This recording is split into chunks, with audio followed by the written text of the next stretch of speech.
जय श्री कृष्ण।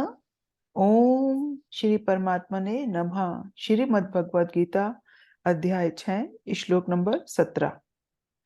श्री भगवान उवाच युक्ताहार विहारस्य युक्तचेष्टस्य कर्मसु युक्तस्वप्न प्रावबोधस्य योगो भवति दुःखा।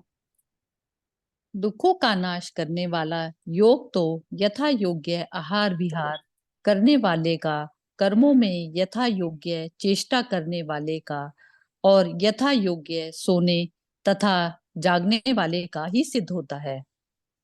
दुखों का नाश उस अवस्था को बताया जा रहा है जहां पर आपकी चेतना ने अब दुख निर्मित करना ही छोड़ दिया। तो उसका क्या है कि आपका जो भी आप किसी भी कर्म के क्षेत्र में जैसे ही उतरते हैं ना आप, तो आपका सब कुछ कि आप जो अपनी दृष्टि से जो भोजन लेते हैं या फिर अपना जो शारीरिक रिक्वायरमेंट से करते हैं, तो आपका हर कार्य जो है आपकी पूरी तरह से, जैसे कहते हैं ना, पूरी अवेयरनेस में होता है। तो वो बता रहे हैं। और फिर जब अवेयरनेस में आपको करेंगे, जैसे आपकी बॉडी को अभी इस समय बॉडी आपकी नींद मांग रही है, तो इस समय आप जो है उसको दे देंगे।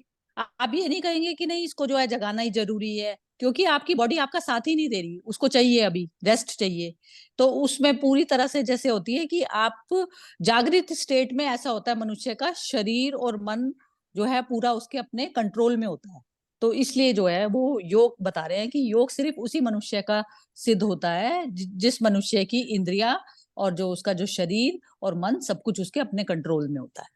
हम्म। यदा विनियतं चित्तात्मन् मन्येवावतिष्ठते निःस्पृहः सर्वकामेभ्यो युक्त इत्युच्यते तदा। अत्यंत वश में किया हुआ चित्त जिस काल में परमात्मा में ही भली भांति स्थित हो जाता है, उस काल में संपूर्ण भोगों से स्प्रिया रहित पुरुष योग युक्त है, ऐसा कहा जाता है। अत्यंत वश में किया हुआ चित्त उसी अवस्था का नाम है कि जैसे अब इंद्रियां हैं, कोई भी दृश्य हम पांच जो हमारी इंद्रियां हैं उनके थ्रू हम देखते हैं सारे हम्म। संसार में जो भी कुछ। हम्म। लेकिन उसमें जब मन ऐड हो जाता है, तब मन से जो है उन इंद्रियों को शक्ति मिल जाती है उस कि वो जो है ये करें। लेकिन अब जिसका मन ही वश में नहीं है, तो वो मनुष्य की जो इंद्रियां और मन के साथ में जो तादात्म्य होकर फिर जब वो उसको चेतना को ही नचाने लग गई वो मन। तो इस प्रकार से जब तक मन आपका पूरी तरह से वश में नहीं आएगा, तो आप योग में आपकी स्थिति नहीं होगी। हम्म। ठीक है।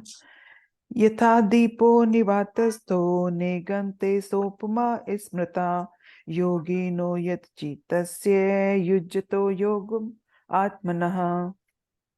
जिस प्रकार वायु रहित स्थान में स्थित दीपक चलायमान नहीं होता, वैसे ही उपमा परमात्मा के ध्यान में लगे हुए योगी के जीते हुए चित्त की कही गई है। अब हम्म। इसमें देखिए, इसमें वायु के समान जो है भगवान ने, जिस जैसे दीपक जो है अचल अवस्था में जो पूरी तरह से जलता रहता है, जिसको वायु भी जो है बुझा नहीं पाती है उस दिए को, तो ऐसा हमें अपना जो चेतना का जो दीपक है, जब चेतना पूरी तरह से शरीर और अपना मन से तादात्म्य छोड़ देती है, अब क्या होता है कि आपका तादात्म्य छोड़ना मतलब वो अपने आप को मन ही नहीं मानने लग गई, तो पूरी अवेयरनेस हुई। तो वो थोड़ा सा जैसे कहते हैं ना, एक शरीर और मन से थोड़ा गैप बना लिया उस चेतना ने। तो अब उसका जो क्या हो गया, मन पूरा कंट्रोल में हो गया। अब शरीर भी उसका पूरी कंट्रोल में इस प्रकार से है कि उसको पूरा शरीर की भी रिक्वायरमेंट को पूरा करते हुए में भी, लेकिन वो बाहरी चीज से जो उसकी अंदर की जो अंतर ज्योति है वो नहीं हिलती किसी भी प्रकार से, क्योंकि क्या है, उसने चल जो जगत है, ये सारा जो चलायमान जगत है, उसके साथ में उसने तादात्म्य अपना पूरी तरह से तोड़ा हुआ है। तो जो भारी चलनापन जो जगत का है, वो अंदर की चेतना को विचलित नहीं कर पाता। तो इस कारण उसकी जो ज्योति है पूरी तरह से इस प्रकार से रहती है कि वो किसी भी प्रकार की भारी समस्याएं आती हैं या कितनी भी बुरी स्थिति क्यों ना आ जाए, वायु की तरह से माना जाता है ना भारी स्थितियां, क्योंकि जो है भारी स्थितियां आपके कंट्रोल में नहीं है, तो भी आपका दीपक जो है पूरी तरह से जो है कहते हैं पूरी रोशनी में रहता है, क्योंकि आपने शरीर और मन से छोड़ा हुआ है उसको। हम्म। जय श्री कृष्ण।